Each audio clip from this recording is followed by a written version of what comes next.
नमस्कार.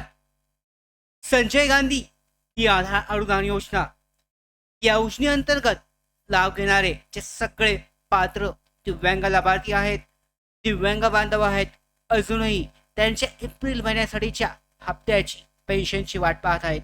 ही पेन्शन लवकरच जाहीर केली जाईल. तारखेबाबतची अपडेट जी आहे हे आजच्या व्हिडिओमध्ये आपण शेवटी पाहणार आहोत. तत्पूर्वी सगळ्यात महत्त्वाची गोष्ट म्हणजे एक नवीन शासन निर्णय GR जारी करण्यात आला असून जी नोंदणी आहे केंद्रांतर्गत नोंदणी केलेली आहे, म्हणजे 4 पुनर्वसन केंद्र आहेत महाराष्ट्रातील. त्या पुनर्वसन केंद्रामध्ये तुमची नोंदणी असेल तर त्यासाठी शेवटची तारीख ही जारी करण्यात आली आहे. नक्की काय हे पुनर्वसन केंद्र असतात आणि पुनर्वसन केंद्रांचा लाभ हा कोणता असतो, त्याचबरोबर ही जी केंद्र असतात त्या केंद्रांमध्ये नोंदणी केलेली असेल तर त्यांच्यासाठी खूपच महत्त्वाची ही गोष्ट जी आहे नवीन GR जारी करण्यात आला आहे, परिपत्रक आहे. तर आजच्या व्हिडिओमध्ये हे संपूर्ण परिपत्रक जाणून घेऊयात. त्याचबरोबर लाभार्थ्यांना जो एप्रिल महिन्यासाठीचा हप्ता अजूनही रखडलाय त्या संदर्भात काय अपडेट आहेत त्या सुद्धा व्हिडिओच्या शेवटी आपण जाणून घेणार आहोत. दररोजच्या प्रमाणे हा व्हिडिओ सुद्धा महत्त्वाचा असून जास्तीत जास्त दिव्यांग बांधवांपर्यंत, लाभार्थ्यांपर्यंत शेअर करा. त्याचबरोबर नवीन असाल मराठी बिग गाईड यूट्यूब चॅनलवर तर सबस्क्राईब करा. त्याचबरोबर बेल आयकॉनला क्लिक करा, म्हणजे सगळ्या महत्त्वाच्या अपडेट तुमच्यापर्यंत वेळेवर पोहोचतील. तर व्हिडिओला सुरुवात करूयात. महत्त्वाचं म्हणजे जी पुनर्वसन केंद्रांबाबतचा हा शासन निर्णय आहे. महाराष्ट्रातील दिव्यांगांसाठी 4 प्रमुख पुनर्वसन केंद्र, यामध्ये महाराष्ट्र राज्य सरकार आणि प्रशासनाने दिव्यांग बांधवांच्या प्रगती, विकास आणि पुनर्वसनासाठी 4 महत्त्वपूर्ण केंद्र ही सुरू केली आहेत. आणि या केंद्रांमध्ये नोंदणी असल्यास दिव्यांगांना विविध सरकारी योजना, सेवा, उपकरणं आणि इतर लाभ जे आहे हे दिले जातात. यामधील कोणत्याही 4 मध्ये तुमचं जर नोंदणी केंद्रामध्ये असेल तर तुमच्यासाठी महत्त्वाचे अपडेट दिली आहे. तत्पूर्वी कोणती 4 ही जी पुनर्वसन केंद्र आहेत तर पहिलं पाहू शकता अनाथ मतिमंद बालगृह. यासाठी संक्षिप्त वर्णन पाहिलं तर अनाथ आणि मतिमंद मुलांसाठीचं हे पुनर्वसन केंद्र आहे. त्याच्यानंतर ना जिल्हा दिव्यांग पुनर्वसन केंद्र, जिल्हास्तरीय दिव्यांग पुनर्वसन सुविधा, पुनर्वसन गृह आहे. यामध्ये अर्धवट आणि पुनर्वसन गृह आहे. त्याचबरोबर आता नव्याने सुरू झालेलं नमो दिव्यांग पुनर्वसन केंद्र, यामध्ये नमो योजना अंतर्गत सुरू करण्यात आलं आहे. तर या केंद्रांमध्ये तुम्हाला नोंदणी करून घेणं आवश्यक असतं, जेणेकरून जे लाभ आहेत हे सगळे लाभ मिळतील. फक्त 2500 रुपये मिळवण्यासाठी मर्यादित न राहता राज्य सरकार आणि केंद्रावर हा मोठा खर्च करून, केंद्र शासन जे आहे हा मोठा खर्च करून दिव्यांगांना या केंद्रांतर्गत सुविधा पुरवते. तर यामध्ये नोंदणीची सक्ती असते. दिव्यांग सहाय्यक पोर्टलवर आता या केंद्रांतर्गत जे लाभार्थी लाभ घेत आहेत त्यांना नोंदणी करणं आवश्यक आहे दिव्यांग सहाय्यक पोर्टलवर. मी या अगोदर सुद्धा सांगितलं होतं, जे काही पेन्शन घेणारे लाभार्थी आहेत त्यांनी सुद्धा लवकरात लवकर दिव्यांग सहाय्यक पोर्टलवर नोंदणी करून घ्यायची आहे.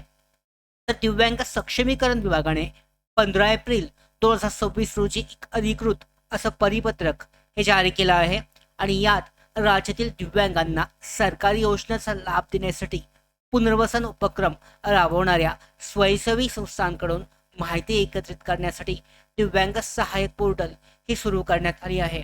आणि यामध्ये उद्देश आहे सर्व दिव्यांग लाभार्थ्यांना माहिती एकत्रित स्वरूपात उपलब्ध करून देणे, जेणेकरून सुलभतेने त्यांना सगळे लाभ हे दिले जातील. नोंदणी करण्यासाठी 4ही केंद्रांमध्ये जे लाभ घेणारे सगळे लाभार्थी आहेत त्यांनी दिव्यांगांनी 30 एप्रिल 2026 पर्यंत नोंदणी करणं आवश्यक आहे, पूर्ण करायची आहे. केंद्रातील सर्व लाभार्थ्यांची माहिती ही शासनाला उपलब्ध करून द्यायची आहे.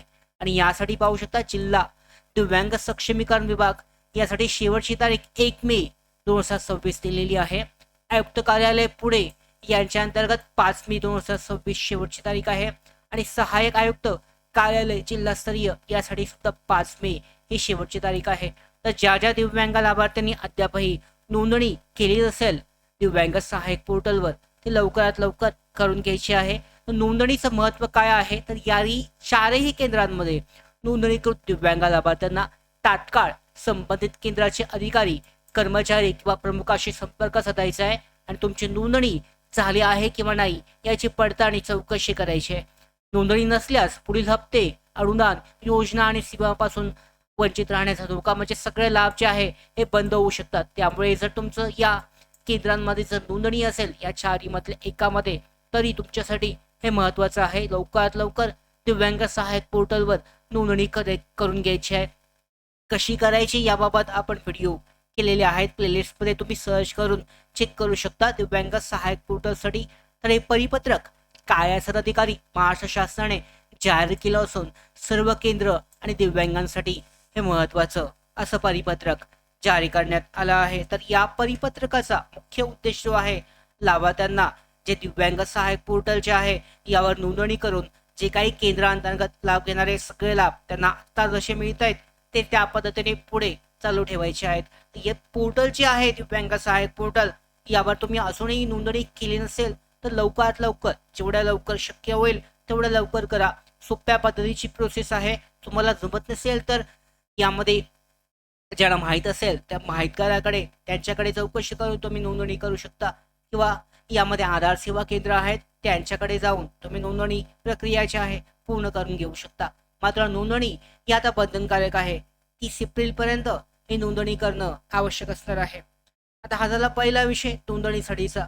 दुसरा महत्वाचा विषय म्हणजे दिव्यांग बांधवांना जो पेन्शन आहे एप्रिल महिन्यासाठीचं हे अद्यापही देण्यात आलं नाही. तर या संदर्भात शासनाकडून अजूनही कोणताही परिपत्रक नाहीये. त्यांची जी प्रक्रिया आहे, बैठकी असतील किंवा प्रोसेस जी आहे, कारवाई सुरू आहे आणि यामध्ये 24 ते 30 एप्रिल दरम्यान लाभार्थ्यांचा हप्ता जमावण्याची शक्यता वर्तवण्यात येत आहे.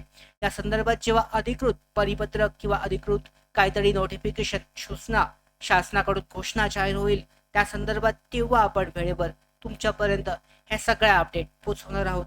अशा सगळ्या महत्त्वाच्या अपडेट येण्यासाठी मराठी बिग गाईड यूट्यूब चॅनलला सबस्क्राईब करा. धन्यवाद.